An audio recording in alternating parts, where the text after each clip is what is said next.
Iba-ibang flavor. May spicy turkey bibimbap. May Mr. Syrup. Then spicy beef rice. Braised chicken rice. The mini chicken. At lemon bun.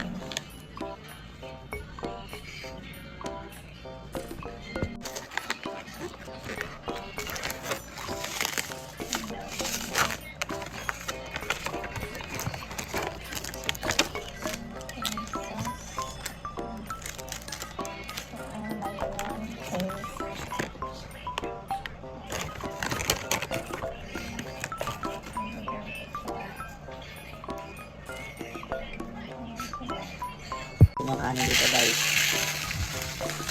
Ito yung nabili namin sa TikTok. Kanin muna. Ito siguro mag-burger sa Yung sauce daw mamaya na ilalagay. Kung yun hahaluin mo. Shake. Sauce mo. Ayan, ganyan yung tsura niya guys. parang noodles. Ganyan guys. Ayan. Ganyan lang yung tubig.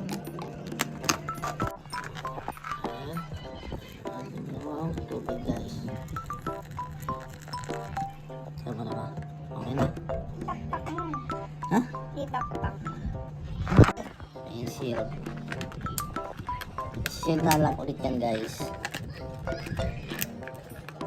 Tapos wait tayo ng 12 minutes. Lagyan natin yung sauce. Saucy baka. Para palang pansit-kantong yun eh. Ito yung never yung ano. Blendable naman sa Ito i-ano ko to kasi pwede ko itong daldal kung nalabas-labas ako. Then hahalo-haloin daw muna yan. Then sasaran nyo ulit guys. grabe naman. Ganun yun. Tapos Shake. shake mo daw.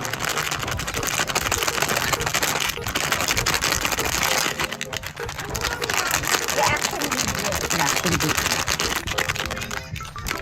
Braised beef rice. Hindi po. Beef. Parang hindi mo siya na-shake guys. Wait lang.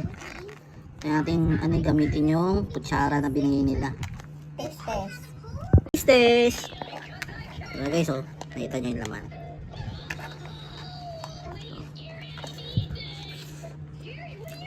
Eight.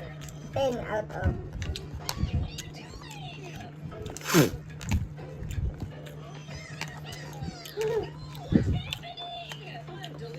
Ang rate ko, masarap siya pero gusto nang da-diet pwede. Kasi hindi siya maalat.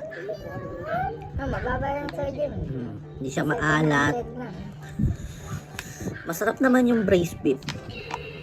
Pero okay na rin. Pero kung yung mga tipong ito, libre itlog. Hindi, ito, niluto namin.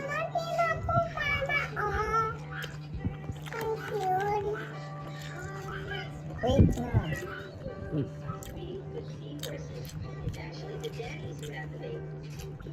Pwede nilaga. Pero mas masarap pag prito. Yung sunny side up. Pero siyempre, kung sa diet ka, pwede na to. Pero kung yung trip mo na talagang mas masarap prito. Sa rate ko, pag ito lang, mga I think 8 out of 10.